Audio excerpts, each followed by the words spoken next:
All right, guys. It's a pretty simple task here that we got to do for this next part. You'll need something just basic, straight, and like a screwdriver, because this is what's going to hold the spring tension on the unit. But I got to get the string out of here, out of the T-handle, because it's also knotted on this side of this little crevice. But for that, I gotta get a little clipper here.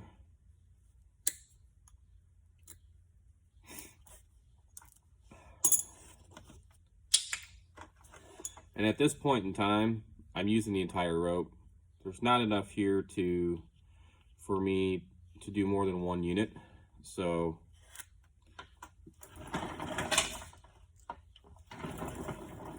threw away the part that I needed. Not enough here for me to do more than one pull rope, so I'm just gonna use the whole thing for now. If it needs to be shortened up because it won't retract all the way in, then I'll just deal with that later. But you simply start. We're gonna take this through a little hole here, tie a knot on the end of your rope. It does not need to be anything fancy. A simple little knot is all you need to do at this point in time.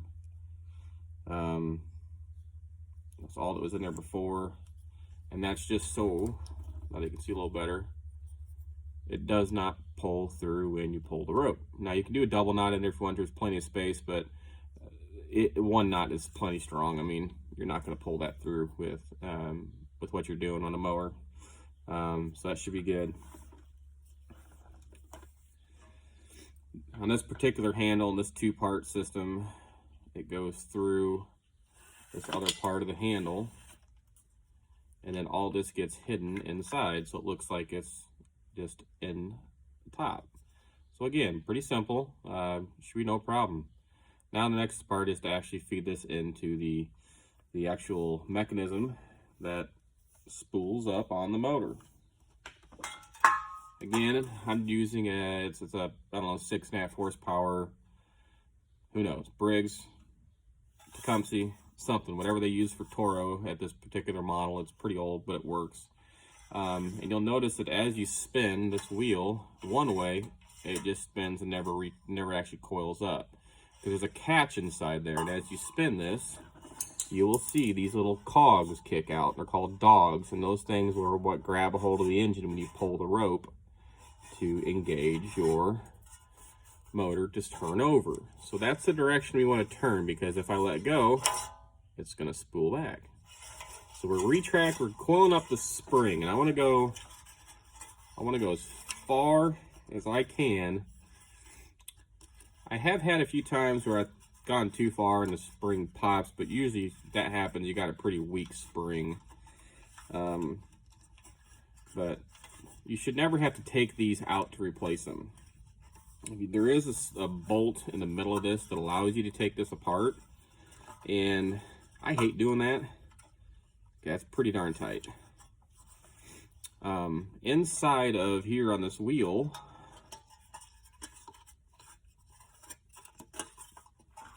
you will have a spot where the line comes in, and it's right here on this unit, so if I can't get a better view. Right there. Looks like a little bump out. It's got a hole in it. Okay. And on the outside, you got a hole here. Okay, so you kind of want to line those up relatively close, and that's when the little screwdriver comes in handy. I can get it around to line up. Now, you simply poke this through, and it will hold your spring in its tension point so that it will not retract on its own. Very simple. And I'm just off a little bit, so I'm going to readjust this real quick.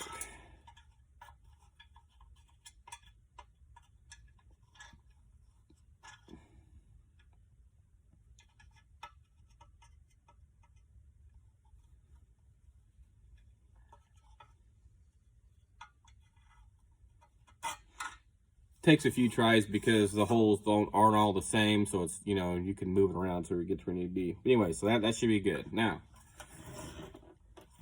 we got our pull rope handle on the other end. is that nicely burnt tip. This allows us to go effortlessly into the hole here, and then when you come in through the other side, might be a little difficult, and I'll try to reposition the camera to get a little better view. Let me see here. Sorry, I'm new at this stuff, guys, so let's see what kind of fun we can have here.